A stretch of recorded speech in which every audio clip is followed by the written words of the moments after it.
Here I am at 291 Thompson Road, Sharon, Tennessee.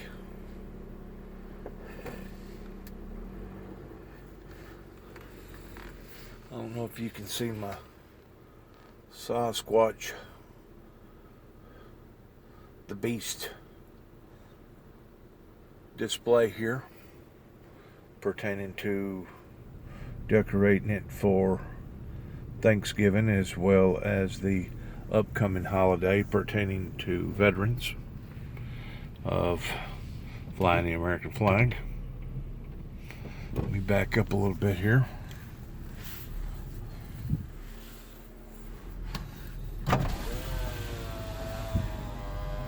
Just got through leaving the show a while ago up here at Martin, seeing Midway, a military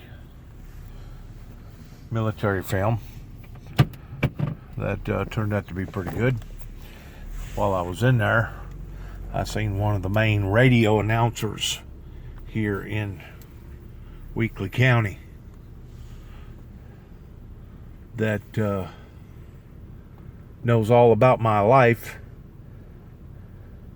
and I know all about his, because he stands with the corrupt officials in not only Weakley County but also Obion County.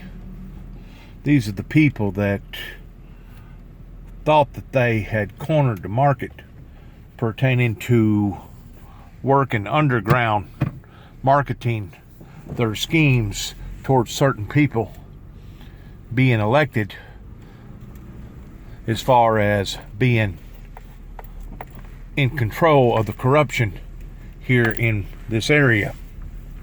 And I'm sure it goes on everywhere, but now since Facebook and internet and Twitter and all these other different tools has come out, transportation,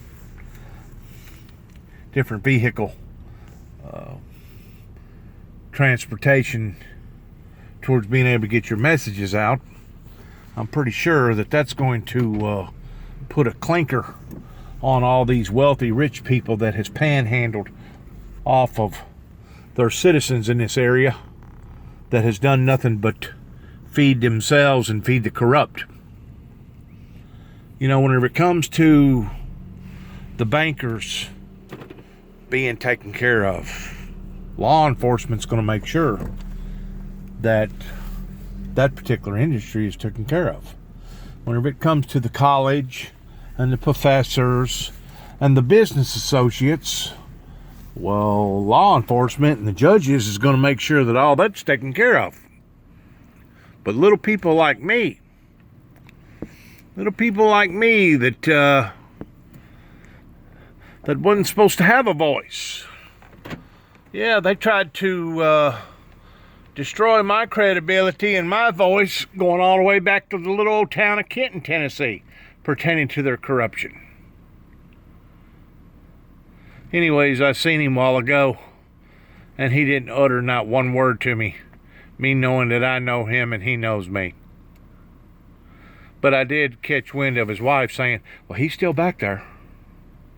And I sat there until me and him was the very two people that left last out of the theater, because I just wanted to see what his reaction was. They know that I know who they are, the very core of who they are, from the officials, from the judges, from the attorneys, from the bankers, from the business consultants, to the farmers. They all know that I know who these people are, because you don't live in an area for 50 years and think that I don't know as much about them as they think that they know about me. And I repeat, as they think that they know about me. And there's no doubt I've made all kinds of mistakes in trying to get my message out to the general public, but I never got no help from none of the business consultants. I never got no help from none of the wealthy, rich farmers, none of the wealthy, rich churches. A lot of these little churches around here, they may not have but 15, 18, 22 people that go to church on Sunday morning. I said a lot of them, not all of them.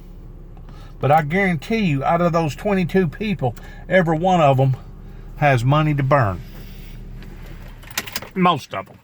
Maybe not all of them, but most of them. Because they was at the right place, at the right time.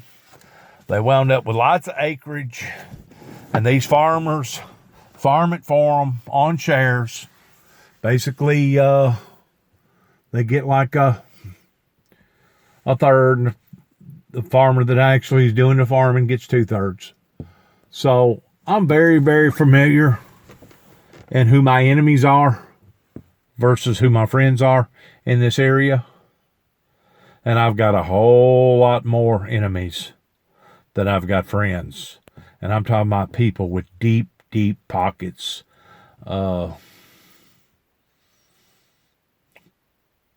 Business consultants, people up in Greenfield, people over in Dresden.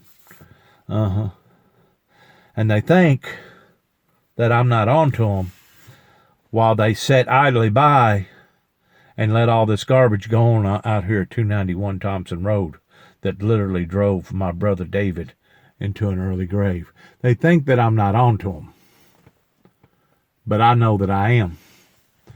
And though the stuff that has occurred in the past, I may not can prove right now on them, I know somebody who can.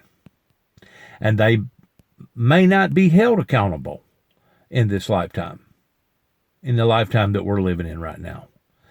But in the lifetime to come, they will be held accountable for not only everything that they have done, but everything that they didn't do that they should have done. Like I said, I'm back here at home. This little sign that I put up today is pertaining to the holidays coming up. I purchased these signs about a year ago, and I had trouble programming them. I actually only bought one, but somebody on the ordering list got it mixed up towards Amazon.com, and I wound up, instead of getting one, I got two. I got stuck with two of them. I got a better deal by getting two of them. But the fact of the matter is, whenever Amazon says that they guarantee this and guarantee that, they don't guarantee nothing. Only thing they guarantee is for it not to turn into gold. But I got my sign, this sign going up today on this side of the building, and hopefully within a day or two from now, I'll get the other one put up.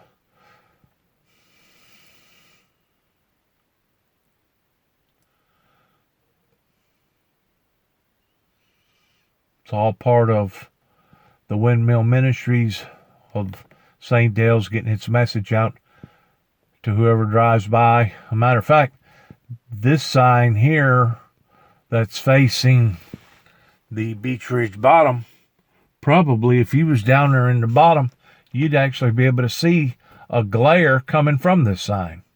You probably wouldn't be able to read it. I know you wouldn't be able to read it, but you would see a glare.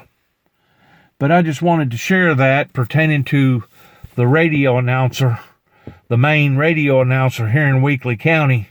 And, you know, they done the exact same thing up in Paducah, Kentucky, until the people got wind of what was going on, the way that they had cornered the market with just a few radio stations and just one or two TV stations.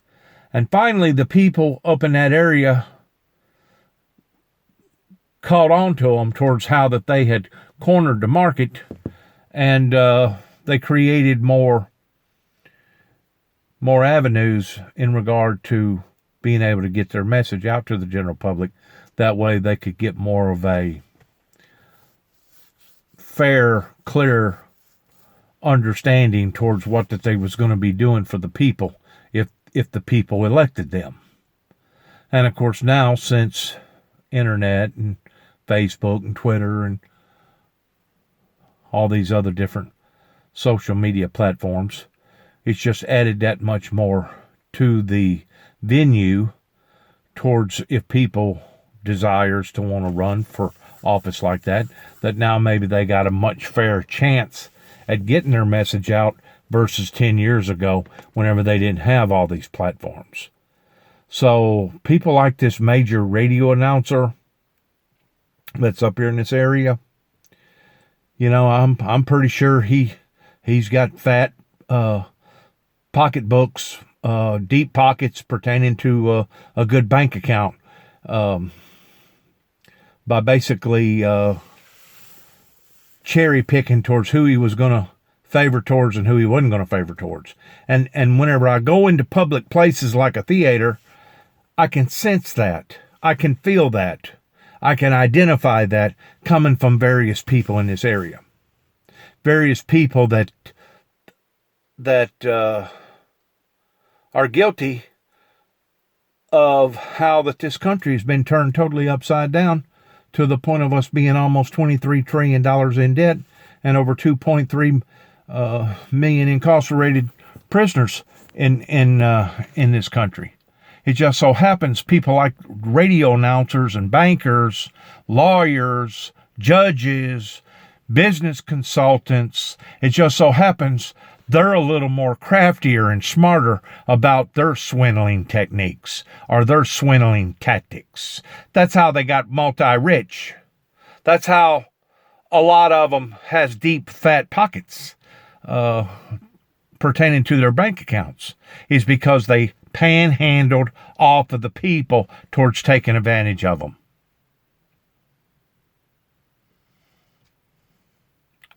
You may as well throw out an honest day's wages for an honest day's work whenever it comes to people like that, because trust me, they think that they're, you know what, don't stink.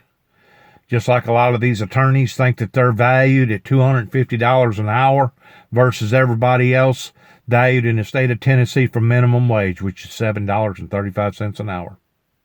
Now, if that don't tell you the corruption, the span of how indifferent that it is between the 1%ers and the 99%ers, and then somebody, whoever gets a hold of this, needs to reevaluate their thinking and how they interpret the corruption in this, not only county, not only in this state, but in this country. Good luck to all of us. Good luck to each and every one of us. Shalom.